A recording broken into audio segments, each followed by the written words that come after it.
मंच पर उपस्थित भारतीय मजदूर संघ के पदाधिकारीगण,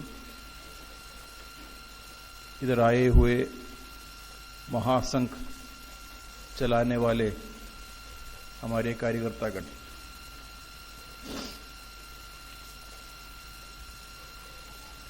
भारतीय मजदूर संघ की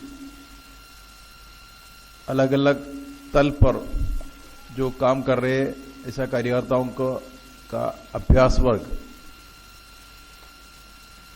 निश्चित कालखंड में होना चाहिए। कभी कभी हमारा बाकी सब कार्य में लगाने के कारण नहीं हो सकते हैं, फिर भी अभ्यास वर्ग हमेशा लगातार निश्चित कालखंड में होना चाहिए। अभ्यास वर्ग में कई विषयों के बारे में चर्चा होता है, भाषण होता है, सब होता है। उसमें हमेशा लगातार रिपीटेशन, पुनरावर्तन भी होता है। इसमें कोई अजीब बात नहीं, क्योंकि कुछ महत्वपूर्ण मुद्दा बार बार हमारे मन में होना चाहिए, बार बार। इसलिए थोड़ा कुछ महत्वपूर्ण मुद्दे के बारे में बार बार सुनना है, बार बार इसके बारे में चर्चा करना है, मनन करना है। अभी हमारा संगठन के बारे में बताता है कि ये it's a organisation with a difference. कई संगठन हमारे समाज में काम कर रहे हैं, श्रमिक क्षेत्र में भी ऐसा कई संगठन है, लेकिन उससे थोड़ा डिफरेंस हमारा संगठन को होता है। वो डिफरेंस क्या है? इसका आधार तो संघ स्कूल ऑफ थॉट, संघ विचारधारा के कारण होता है। संघ एक तरफ की विशेष रूप से संगठन खड़ा करना चाहते हैं, इसलिए उसके एक संस्कृति है। वो संस्कृति के आधार अनुसार भी ही हम काम करना है। श्रद्धेय दत्तोपंत जी ने बार बार हमको ये याद दिलाया है, संगठन की कुछ बुनियादी मुद्दे हैं, उसके ऊपर कोई कॉम्प्रोमाइज नहीं होना चाहिए। उन्होंने बार बार बताया, नो कॉम्प्रोमाइज ऑन फंडामेंटल्स। संगठन में कुछ नुकसान हो सकते हैं, फिर भी फंडामेंटल्स में कोई कॉम्प्रोमाइज नहीं होना चाहिए, ये होना चाहिए।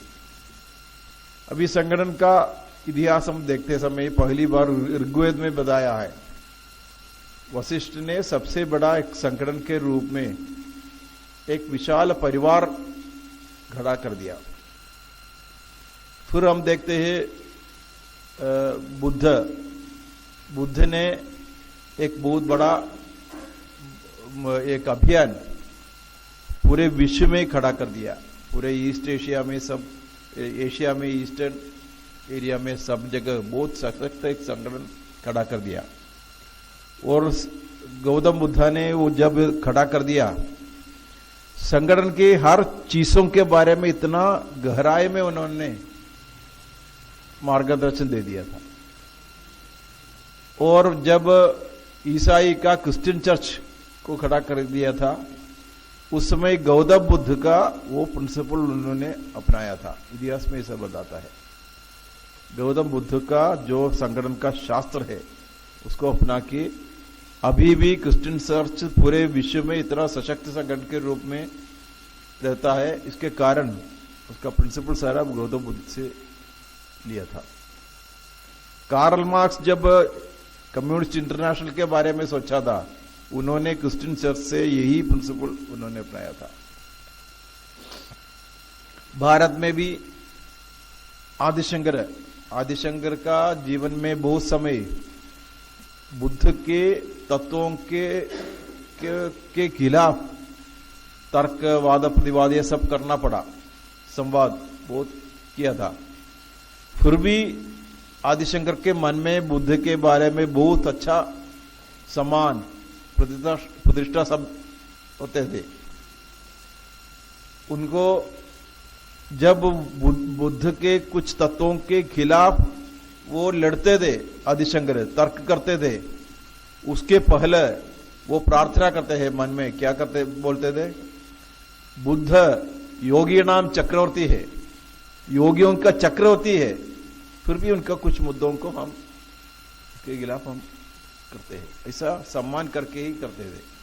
इसलिए जब भारत में आदिशंकर ने प्रवास किया था, उन्होंने देखा बहुत सारा सन्यासी लोग हैं, अपना जीवन पूरा समाज के लिए, आध्यात्मिक तत्वों के लिए काम करते थे, लेकिन वो अलग अलग कोई डिसिप्लिन कुछ नहीं, ऐसा रहते पूरे देश में। उन्होंने ऐसा लोगों को मिला था, अपने कुछ विचार के ऊपर वो काम करते हैं, लेकिन वो समर्पित भाव से करते हैं, लेकिन विचार तो डिसिप्लिन नहीं है। इसलिए उसको डिसिप्लिन लाने के लिए उन्होंने दशनामी संप्रदाय ऐसा उन्होंने लागू कर दिया आदिशंकर ने। वो भी बुद्ध का संगठनात्मक तत्वों से थोड़ा प्रिंसिपल कुछ तत्व अपना के उन्होंने ऐसा कर दिया था। इसलिए हम अभी बोलते हैं पुरी, ये सरस्वती, ये सारा नाम ये दशनामी संप्रदाय में आता है। सर हर सन्यासी अभी भारत में ऐसा एक किसी न किसी एक संप्रदाय में होना चाहिए। उसी तरह संगठन का एक शास्त्र भारत में बहुत पहले से ही तय किया है। इसके कारण बहुत विदेशी लोगों ने भारत को आक्रमण कर दिया, भारत में शासन कर दिया, फिर भी भारत की समाज कोई ज्यादा डिफरेंस ऋग्वेदीय काल में जो संस्कृति से चलते थे उसी संस्कृति अभी भी लगातार होते रहते हैं।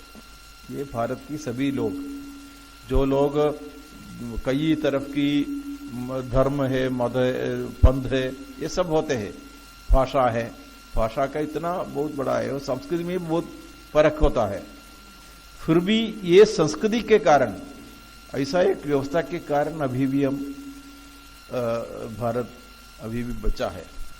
जब मैं नॉर्थ ईस्ट में प्रवास करते थे, नॉर्थ ईस्ट में जाते समय वहां का भाषा, वहां का भोजन, ये सारा एक अलग तरह की, वहां बर्मा, चाइना, उसी बॉर्डर का उसका प्रभाव ज्यादा है, फिर भी भारत के बारे में उनका बहुत गौरव है आम जनता को। क्यों? इसके कारण, ये संस्कृति के कारण, ये संस्कृति के कारण वो गौरव अभी भी वो है। इसलिए संस्कृति हमारे पूरे भारत को एक सशक्त राष्ट्र के रूप में रखते हैं। इसलिए संघ ने ये संस्कृति को हमारे संगठन की शास्त्र में भी अपनाया था। और इस संस्कृति का आधार क्या है? आधार तो आध्यात्मिकता है, स्पिरिचुअलिटी, वो ये संस्कृति का आधार। हम हमारे छोटा छोटा व्यवहार में हर दिन में एक आदमी को मिलते कि नमस्ते बोलते हैं। क्यों? हम उसके अंदर जो आत्मा है, परब्रह्म का एक एक एक, एक स्पार्क होता है, उसको हम नमस्कार करते हैं। उसी तरह जब याज्ञवल्क्य को उनकी 2 पत्नी थे, उन्होंने पूछा पति पत्नी को क्यों प्यार करना है और पत्नी क्यों पति को प्यार करना है? उन्होंने बताया दोनों में एक ही परब्रह्म का आत्मा होता है, इसलिए आपस में ये आत्माओं का ऐक्य होना चाहिए, इसलिए प्यार करना है। उनका बहुत प्रसिद्ध एक व्याख्या है। इसी तरह संगठन में भी ऐसा होता है। संगठन में पूजने गुरु जी के बारे में एक गीत हम हमेशा बीएमएस में भी हम दोहराता है, दुख सुख निंदा प्रशंसा आपको एक ही थे, ऐसा बोलते हैं। तो जब दुख और सुख दोनों होता है, आपको एक ही होता है। ये केवल स्पिरिचुअली एलिवेटेड आदमी को ऐसा होता है। वो क्वालिटी हमको भी मिलना है, हर कार्यकर्ताओं को। केवल गुरुजी एक बहुत बड़ा एक अजीब आदमी है, वो हमारे से ज्यादा, ऐसा नहीं। गुरुजी के जीवन जब पढ़ते समय उनका जीवन का अंश हमारे जीवन में भी आना है। यही है। ओशो रजनीश, उन्होंने कई बताया, उनका एक प्रसिद्ध वाक्य है। उन्होंने बताया, don't be a Buddhist, be a Buddha. Don't be a Christian, be a Christ. इसका मतलब क्या है? हम बुद्ध के शिष्य हैं, ये बोलना है, लेकिन धीरे धीरे एक बुद्ध जैसे ऐसा एक पर्सनालिटी खड़ा करना है हमारे अंदर, नहीं तो उसमें कोई कुछ ना है, फोटो लगाकर हम आरती करके रखेंगे। उसी तरह एक क्रिश्चियन बनने में कोई मजा नहीं, एक क्राइस्ट जैसे होना चाहिए, क्रिस्तु जैसे, जीसस जैसे होना चाहिए, ऐसा उन्होंने बताया।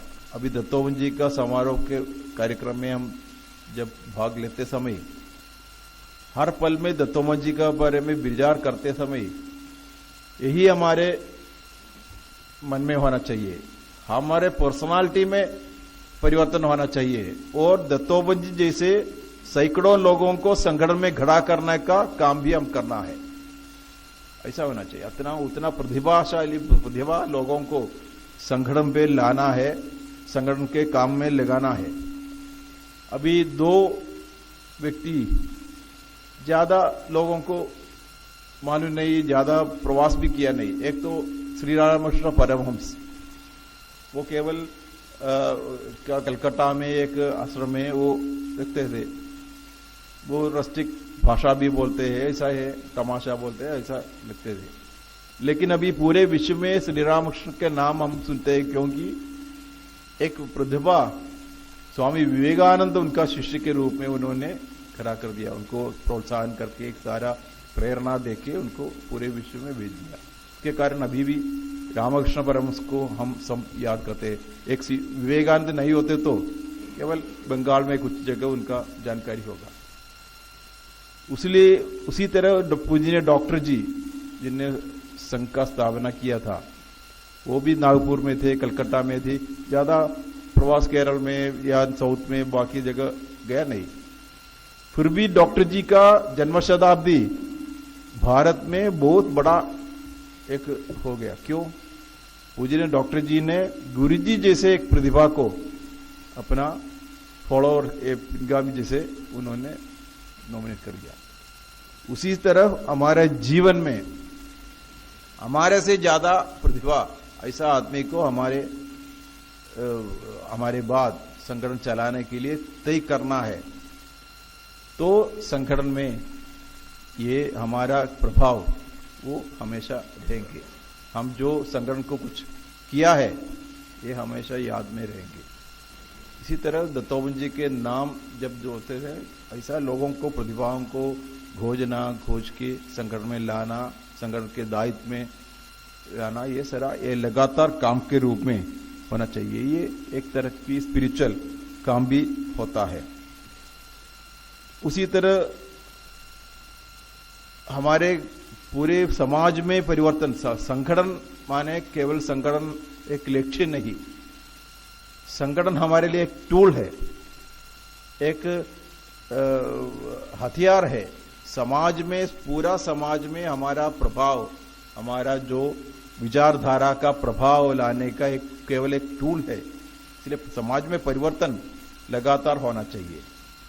जब स्वामी विवेकानंद ने बेलूर में एक मठ उसका स्थापना की और जब फर्स्ट बैच ऑफ सन्यासी लोग जब वो बाहर आया था, उनका बारे में कॉन्वोकेशन भाषण में उन्होंने उनको बताया, आपका काम क्या है? लोगों को ये प्रवचन देना, ये ऐसा नहीं, आपका एक लक्ष्य है, एक विजन है, दृष्टि होना चाहिए। क्या है? उन्होंने बताया, एक शब्द प्रयोग किया, deluge the world in spirituality, पूरे विश्व को आध्यात्म में डूबना, यही आपका काम, ये कर दीजिए। कैसा आप करने और उसमें कोई चिंता मत, आप यही विजन पूरा करना है, पूरे विश्व को स्पिरिचुअलिटी में, आध्यात्मिकता में डूबना, यही हमारा अपना मिशन। ऐसा एक बहुत बड़ा दृष्टि के अनुसार पूरे देश में, समाज में, राष्ट्र में परिवर्तन लाना, यही है हमारा काम। इसके बारे में हमका अच्छा एक दायित्व मिला, एक संगठन आपके हाथ में है। इस संगठन के एक टूल के रूप में सोच के समाज में कैसे परिवर्तन ला सकते, इसके बारे में हमेशा हम सोचना है। इसलिए भारत का एक डिफरेंट तरीका है। हमारा प्रेरणा क्या है? काम करते समय हमारा प्रेरणा तो एक समर्पित भाव होना चाहिए, हमेशा एक त्याग का भावना होना चाहिए। हमारा नारा ऐसा है, त्याग तपस्या और बलिदान हमारा पहचान है, ये हमारा हमेशा एक प्रेरणा जीवन में होना चाहिए। पद के बारे में अटैचमेंट नहीं होना चाहिए। जीवन में किसी भी एक चीज के ऊपर अटैचमेंट नहीं होना चाहिए, ऐसा एक करना है। त्याग होना चाहिए, बलिदान उस भावना होना चाहिए। ये त्याग भावना कैसे भारत में इसकी शुरुआत हुआ? हम भारत की संस्कृति की सारी चीज हम देखते समय पूरे विश्व में सबसे पहले का इतिहास तो ऋग्वेद है। सबसे पहले का इतिहास ऋग्वेद है। उस ऋग्वेद में इतना एक ऊंचा ऐसा एक संस्कृति का ये हम देखते हैं। जैसे विश्वकर्मा के बारे में हम बताते हैं। विश्वकर्मा का शुरुआत कैसा था? पहले तो कोई विश्व कुछ नहीं था, केवल परम पुरुष थे। और परम पुरुष का मन में एक इच्छा हुआ, क्या?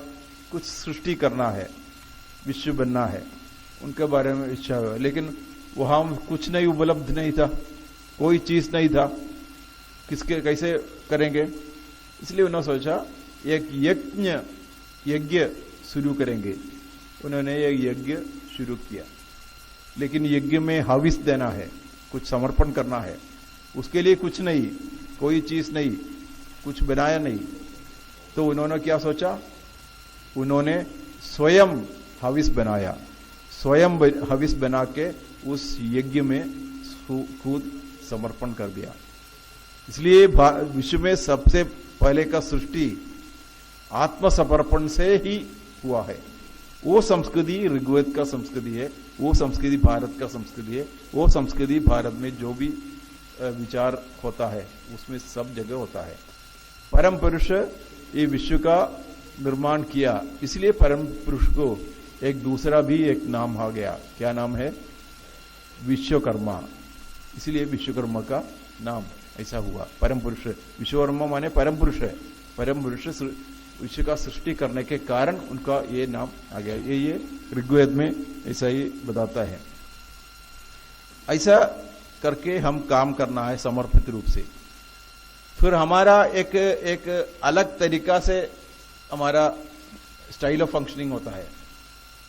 हर वरिष्ठ कार्यकर्ता बाकी लोगों के लिए एक रोल मॉडल होना चाहिए, रोल मॉडल होना चाहिए। इसके अलावा हमारा काम नहीं हो सकते। एक बार केरल में एक जिला संचालक थे, वो वहां के बहुत प्रतिष्ठित आदमी थे, बहुत वो मंत्री भी थे पहले, ऐसा बहुत बड़ा प्रशस्त अधिवक्ता भी थे। ऐसा आदमी जिला अध्यक्ष थे। उसके घर में पूजनीय गुरुजी जब उसी जिला में आते समय उसके घर में ही रहते हैं। उन्होंने पहले बार जब जिला संचालक बनने के पहले उन्होंने एक सवाल पूछा गुरुजी को। बहुत सारा समाज में कुछ समस्या आता है, तुरंत स्वयंसेवी लोग इतना समर्पण भाव से उसमें उसको सुधार करने के लिए गए हैं, अपना जीवन के बारे में भी सोचता नहीं। इतना समर्पित भाव होने वाले कार्यकर्ताओं को, स्वयंसेवक लोगों को कैसे संघ ने खड़ा कर दिया। क्या प्रशिक्षण आप देखते हैं, क्या प्रेरणा आप देखते हैं, क्या प्रशिक्षण आप देखते हैं? तो तुरंत गुरुजी ने उसका जवाब दिया। उन्होंने बताया हम कोई प्रशिक्षण कुछ नहीं देता है, नहीं, हम केवल कुछ मूल्यों को इम्पार्ट करते हैं। इम्पार्ट माने क्या है? मेरे से, दूसरे से, मेरे व्यक्ति जीवन से, मेरा व्यवहार से दूसरों को जोड़ा देते हैं। इम्पार्ट का क्या हिंदी में बोलते हैं? प्रदान करते हैं, प्रदान करते हैं। ये एक व्यक्तित्व से दूसरे व्यक्तित्व के लिए मूल्यों का आदान प्रदान ये होता है। यही है संघ में, यही हमारा स्थिति। हम लंबे समय भाषण देते हैं, 1 घंटे 2 घंटे भाषण से कोई परिवर्तन कुछ नहीं होता है। लेकिन जब हमारे व्यवहार से, हमारे जीवन से कुछ चीज दूसरे व्यक्ति के साथ देते थे, यही हमारा संगठन की संस्कृति एक होता है। उसी तरह कई तरफ की हमारे जीवन में भी ऐसा हमारा बीएमएस के इसमें भी बहुत सारा मुद्दा हमने सुना है। दत्तोपंत जी के बारे में भी ऐसा है। दत्तोपंत जी आप सुना है घटना, जब दत्तोपंत जी टाटा नगर में एक संयुक्त मोर्चा के बैठक के लिए गया था, बाकी ट्रेड यूनियन के लोग भी आया था, बाकी लोगों के कम्युनिस्ट लोग, कांग्रेस के आईएनडीसी के लोग, ये सब नेता लोग आया, वो सब वहां के बड़े एक होटल में ठहरते थे। लेकिन दत्तोपंत जी जाके वहां का एक कार्यकर्ता के घर में, हमारा बुनियादी वो आसानी चीज ऐसा है, हम जहां जाते हैं कार्यकर्ताओं के घर में रहते हैं, दत्तोपंत जी वहां ठहरते थे। लेकिन 2 दिन के बाद वहां इतना माहौल में इतना बहुत चर्चा हुआ था कम्युनिस्ट लोगों के मन में, क्योंकि हमारे नेता सब होटल में रहते, ये एक आम कार्यकर्ता के घर में रहते थे। इसलिए कोई भाषण किसी के आवश्यकता नहीं, लोग देखते हैं आदमी को, आपके व्यवहार में कई चीज ऐसा पढ़ते हैं।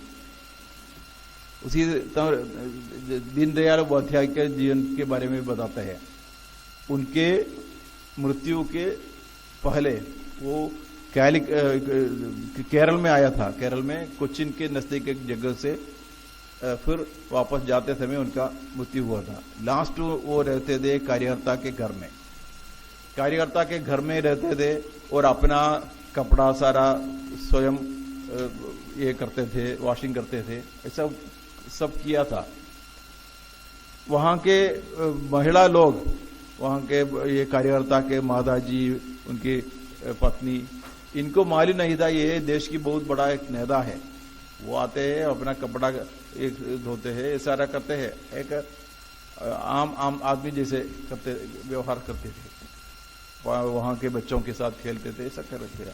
फिर नमस्कार करके वो वापस गया और उसका मृत्यु इधर हुआ था, कहाँ, मुगल सराय, अभी नया नाम उनके नाम पर पड़ा है। वहां आने के बाद अखबार में बहुत सारा न्यूज आ गया, कैसे उनका अचानक मृत्यु हो गया, इसके बारे में। उसी समय घर के लोगों को समझ में आ गया, हमारे घर में पिछले 1 सप्ताह इतना बड़ा एक महान आदमी ठहरते थे, इसी समय तक उनको आया नहीं। उसी तरह हमारा व्यवहार से इतना बहुत बड़ा, इसलिए हम बहुत सौभाग्य की लोग हैं कि इतना एक महान संगठन के हिस्सा के रूप में हम काम करते हैं। इसलिए हमारा दायित्व भी ऐसा है, उसी रूप से ही हम काम करना है, उसी रूप से ही हमारे कार्यकर्ताओं को खड़ा करने के ये करना है। उसी समय हमारा एक ये टीम वर्क के बारे में भी हम चर्चा करना है। टीम के बारे में पंडित दीनदयाल उपाध्याय ने हमारे डेमोक्रेसी के बारे में उनसे पूछा। उन्होंने बताया भारत की डेमोक्रेसी और पश्चिमी जगत में डेमोक्रेसी में एक डिफरेंस होता है। पश्चिमी जगत में डेमोक्रेसी में क्या है, वहां मेजोरिटी डेमोक्रेसी है, 51 वोट्स किसको मिलते हैं वो जीत के आएंगे। पार्लियामेंट में 51 लोग बोलते तो वो पारित होता है, 49 लोगों का कोई सम्मान कुछ नहीं, ऐसा ही है। 1 वोट से आप जीते तो जीत गया, और फिर आने वाले 5 साल के लिए उनको ही सम्मान मिलते हैं। लेकिन दीनदयाल जी ने बताया भारत की स्थिति ऐसा नहीं। भारत के पंचायत कैसे चलते हैं, पूरे देश में हजारों साल से पंचायत सिस्टम चलते हैं।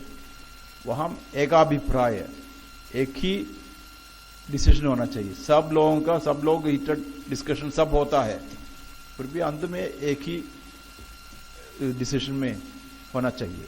उसी संस्कृति हमारे संगठन में ऐसा ही होता है। हमारे संगठन में कई मुद्दों के बारे में गहरा में डिफरेंस होता है, ये सब होता है, लेकिन अंत में हम सब एक ही राय में लाने की प्रयास करते हैं। यही असली डेमोक्रेटिक कल्चर जो हम संगठन में लाना चाहते हैं। उसी तरह हम जो टीम में एक रूप से जो डिसीजन लेते हैं वो गलत हो सकते कभी कभी, फिर भी वो सही डिसीजन है। एक बार पूजनीय देवर्ष जी के साथ गया था, एक आदमी को दायित्व में लाना है, दो डिफरेंस ओपिनियन होता है। तो उन्होंने आप एक बार बताइए, आप जो बोलते हैं हम फाइनल स्वीकार करेंगे। फिर पूजनीय देवर्ष जी ने बताया मैं नहीं बताऊंगा, आप दोनों चर्चा करना है, दिन भर चर्चा करना है, और अंत में आप जो एक टीम में एक निर्णय लेते हैं वो गलत भी हो सकते, फिर भी वो सही डिसीजन है, वो मैं माना जाता है। आप दो राय है से दूसरे आदमी आके उसका ये डिसीजन लेना, ये संगठन की उचित संस्कृति नहीं है। इसलिए आप जो गलत डिसीजन लेना, लेकिन टीम में सभी का सहमति से लेना है, ये सही डिसीजन, ऐसा उन्होंने बताया। ये हमारे संस्कृति में कब सभी होता है, हमारे राय दूसरे लोगों के ऊपर दबाव में लाना, ये गलत है। भगवान श्री कृष्ण पूरा भगवद गीता सारे बोलने के बाद अंत में क्या बोला, यथेच्छसी तथा गुरु, ये बोला। माने अभी मैंने जो बोलना चाहता है वो सारा बोला, अभी आप जो चाहते हैं वो स्वीकार कर दीजिए, इतना ही है। मैं जो बोला वो सब स्वीकार करना ऐसा कुछ नहीं है। ऐसा एक डेमोक्रेटिक संस्कृति का हिस्सा है हम, इसलिए हमारा हर पल में उसी भाव हमारे जीवन में बिल्कुल होना चाहिए। और समाज परिवर्तन के बारे में भी ऐसा होना चाहिए। और संगठन में कभी कभी एक मुद्दा आता है, संगठन में आपस में संघर्ष होता है, समस्या खड़ा होता है, उस समय भी हमारा एक संस्कृति का तरीका है वो समस्याओं का समाधान लाने के लिए उसी तरीका से ही समाधान लाना है, ये हमेशा होना चाहिए। हम पहले होना है, कोई भी आदमी जितना भी बड़े हो, जितना पद में होते हो, वो परफेक्ट नहीं, कुछ ना कुछ कमियां होता है। स्पिरिचुअलिटी में स्वामी विवेकानंद ने मनुष्य का डेफिनेशन क्या बताया, मनुष्य माने इम्परफेक्ट गॉड, ऐसा बताया। इम्परफेक्ट गॉड, मनुष्य भगवान के जैसे नहीं वो, लेकिन भगवान के उसी डायरेक्शन में अपना जीवन लेकर जाने वाले व्यक्ति है, वो इम्परफेक्ट है। जब वो परफेक्ट होता है वो भगवान हो जाएगा, ऐसा है। इसलिए ये एवोल्यूशन, डार्विन ने जो एवोल्यूशन के सिद्धांत बताया वो पहले से भारत की चिंता में है। महर्षि अरविंदन ने उसके बारे में बहुत गहराई में चर्चा किया था। उन्होंने बताया पहले मनुष्य की संस्कृति भी एनिमल, ये मृग जैसे होता है, एक पशु जैसे होता है, इसलिए मृग दृष्टा एनिमल इंस्टिंक्ट्स ज्यादा होता है। लेकिन संस्कृति के कारण, सिविलाइजेशन के कारण धीरे धीरे वो होके फिर ह्यूमन इंस्टिंक्ट आता है, मनुष्य की तरफ की विचार सोच सब होता है। वहां भी रुकता नहीं, वहां से आगे जाता है मनुष्य, फिर भगवान की ओर से वो नारायण की सेवा करके करके करके नारायण ही बनने की प्रयास में है। ऐसा जीवन में हर पल में भगवान जैसे परफेक्ट होने की प्रयास हम करना है। फिर भी मनुष्य को डेफिनेशन है इम्परफेक्ट, इसलिए मनुष्य इम्परफेक्ट गॉड ऐसा किया था। इसका एक और महत्व होता है। पश्चिमी में मनुष्य का डेफिनेशन क्या है, मनुष्य को मृग, ये पशु से जुड़े हुए डेफिनेशन है। Man is a social animal, that is a western definition. Man is a social animal, animal के तरफ उसको जोड़ते हैं।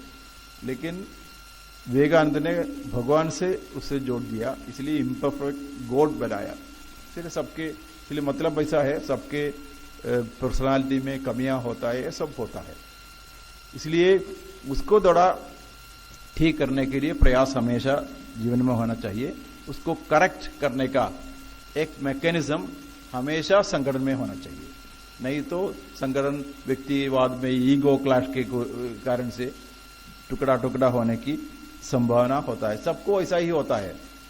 गंगा जब हिमालय से शुरू होता है एकदम प्योर होता है, परिशुद्ध होता है, लेकिन बाद में आते आते समय उसमें थोड़ा पोल्यूशन ज्यादा बढ़ते हैं। जब कलकत्ता तक आते समय इसका पोल्यूशन ज्यादा बढ़ता है।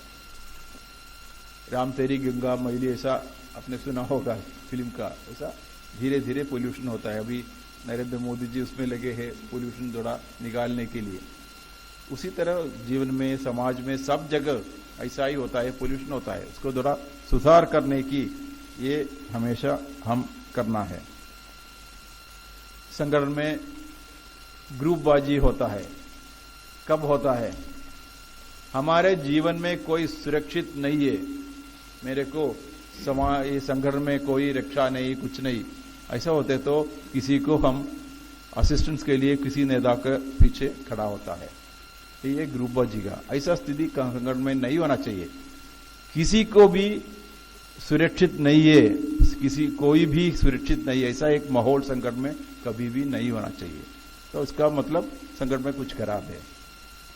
हमारे बीएमएस का एक संविधान है, कॉन्स्टिट्यूशन। हर यूनियन में संविधान है, कॉन्स्टिट्यूशन, लेकिन कोई पढ़ता है क्या? मेरे से कॉन्स्टिट्यूशन में ये सेक्शन में इसके बारे में क्या बोला मेरे को मालूम नहीं। लेकिन कॉन्स्टिट्यूशन कब हम पढ़ते हैं? संगठन में कुछ गड़बड़ होता है, उस समय हम कॉन्स्टिट्यूशन के देखते हैं क्या करना है। सब चीज अच्छी तरह चलते तो कॉन्स्टिट्यूशन की आवश्यकता है कुछ नहीं।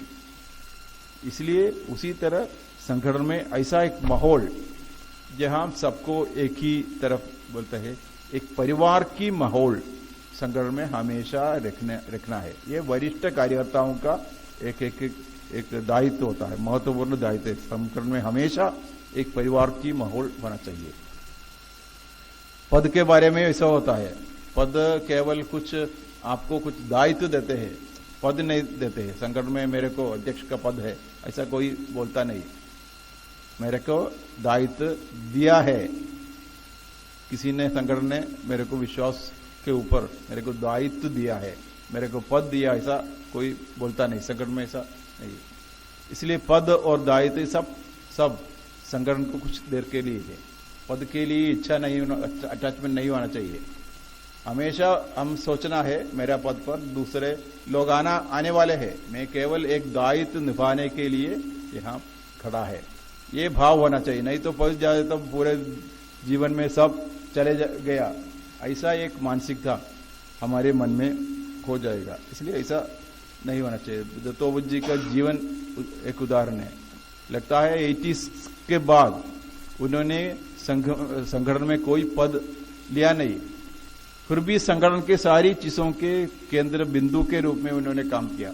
सभी मार्गदर्शन कर दिया, पूरे देश में प्रवास कर दिया उन्होंने। सभी कार्यकर्ताओं के एक आम निचले स्तर की कार्यकर्ताओं से भी सबसे इतना परिचित व्यक्ति दत्तोपंत जी थे, सभी जगह गया था। इसलिए पद के बिना भी संगठन में महत्वपूर्ण काम कर सकते, ऐसा एक अच्छा उदाहरण हमारे सामने श्रद्धेय दत्तोपंत जी ने दिखाया है। उसी तरह हम देखना है। सो कुल मिलाकर ये इसका सारा प्रभाव हम एक सशक्त संगठन खड़ा करना है।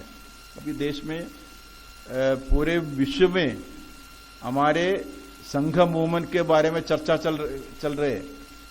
कई लोग इसके बारे में इतना ज्यादा पीएचडी थीसिस अभी संघ और मूवमेंट के बारे में, और किताब भी लिखते हैं। कोई लोग आरएसएस कैसा होता है, आरएसएस का परिवार संगठन का कैसे काम करते हैं, आउटसाइडर व्यू होता है, और वो चाहते हैं इनसाइडर व्यू क्या है, वो भी क्या है, ये पढ़ने की प्रयास करते हैं। जब चाइना ने भारत के बारे में सोचे थे, भारत में एक सत्ता परिवर्तन हुआ, नया एक भारतीय जनता पार्टी सत्ता में इतना मेजोरिटी में आ गया, तो वो बीजेपी के बारे में पढ़ने के लिए प्रयास किया नहीं। उन्होंने तुरंत आरएसएस के बारे में एक स्टडी करने के बहुत बड़ा एक सिस्टम उन्होंने बताया, क्योंकि उनको मालूम है ये आरएसएस माने इतना एक संगठन पूरे देश में सभी जगह, सभी जिला, तालुका स्तर तक वो अभी सशक्त संगठन खड़ा किया है, और देश की हर सेक्टर में उनका पकड़ ज्यादा है, और विद्यार्थी क्षेत्र में, मजदूर क्षेत्र में, कई क्षेत्रों में नंबर 1 ऑर्गेनाइजेशन के रूप में खड़ा किया है इसको आसानी से। ये सारा पढ़ने के बिना बीजेपी सत्ता में कैसे आ गया ये समझना मुश्किल होगा, ऐसा एक सोच सब जगह हो गया। इसलिए ऐसा एक बहुत बड़ा संगठन का हिस्सा के रूप में काम करते समय समाज में क्या परिवर्तन होना चाहिए, इसका एक विजन भी हमेशा हमारे मन में होना चाहिए। विशन, विशन माने दृष्टि, दृष्टि माने क्या है, दृष्टि माने नहीं, ये दृष्टि नहीं होता तो संगठन के अंदर छोटा छोटा चीज के ऊपर हम हमेशा काम करेंगे, छोटा छोटा बातों के बारे में झगड़ा करेंगे, छोटा छोटा बातों के बारे में हमेशा विचार करेंगे, लेकिन एक बहुत बड़ा दृष्टि होते तो फिर हमारे हमेशा हमारे मन एक स्पिरिचुअल लेवल पर ही रहेंगे, एक आध्यात्मिक तल में रहेंगे। एक उदाहरण देते हुए मैं, मेरा समय हो गया इसलिए समाप्त करता हूं। एकनाथ रानडे जी संघ के सरकारी वाहजी थे। उस समय विवेकानंद, वो कन्याकुमारी में एक अच्छा विवेकानंद का एक बहुत बड़ा सम्मानीय एक ये होना चाहिए, मेमोरियल होना चाहिए। इसके लिए संघ ने डिसाइड कर दिया, एकनाथ जी को भेज दिया। एकनाथ जी के हाथ में कोई पैसा कुछ नहीं था, वो सीधा वो कन्याकुमारी बीच में पहुंचा। उस समय उनके साथ बंगाल से, वेस्ट बंगाल से एक डॉक्टर भी उनके साथ थे, उनके साथी जैसे, दोनों वहां बीच में, उसमें कोई कुछ नहीं, केवल दूर में एक बहुत बड़ा एक ये रॉक होता है, वो समुद्र के बीच में है। ये समुद्र के किनारे पर वो जरा बैठ के थोड़ा वो रॉक के सामने देखते थे। कुछ देर के बाद एकनाथ जी ने वो साथी जो डॉक्टर है उनको पूछा, आप क्या देखते हैं? उन्होंने बोला, एक बहुत बड़ा रॉक है समुद्र के बीच में, वो देखा है। नहीं, आपने क्या देखा? तो एकनाथ जी ने बताया, मैंने देखा एक बहुत बड़ा स्वामी विवेकानंद जी का एक बहुत बड़ा एक मेमोरियल, वो मैं देखता हूं अभी, मेरा दृष्टि में वही आता है।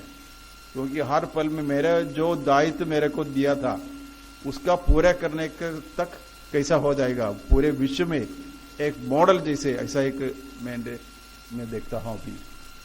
ऐसा दृष्टि के भाव में केवल एक ही पैसा नहीं था, उसी समय करोड़ों रुपया खर्च करके सभी पूरे देश में प्रवास करके हर देश के हर कोने कोने से उनका थोड़ा ये डोनेशन लेकर सभी का प्रयास के कारण ऐसा एक बहुत अच्छा एक मेमोरियल उन्होंने खड़ा कर दिया।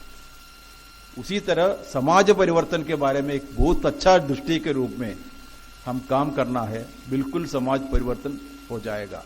केवल कुछ देर संगठन में ये पद ले लिया, आनंद है, फिर पूरे जीवन के लिए एक आनंद मिला, ऐसा नहीं। हमारे कारण से समाज में क्या परिवर्तन हुआ है, ये हमेशा बाद में सोचने की याद होना चाहिए। ऐसा एक कार्यक्रम का एक काम करने का प्रेरणा बिल्कुल ऐसा अभ्यास वर्ग में चर्चा करके मिलना है। इतना ही बोलते हुए ये अभ्यास वर्ग का उद्घाटन करता हूं। धन्यवाद।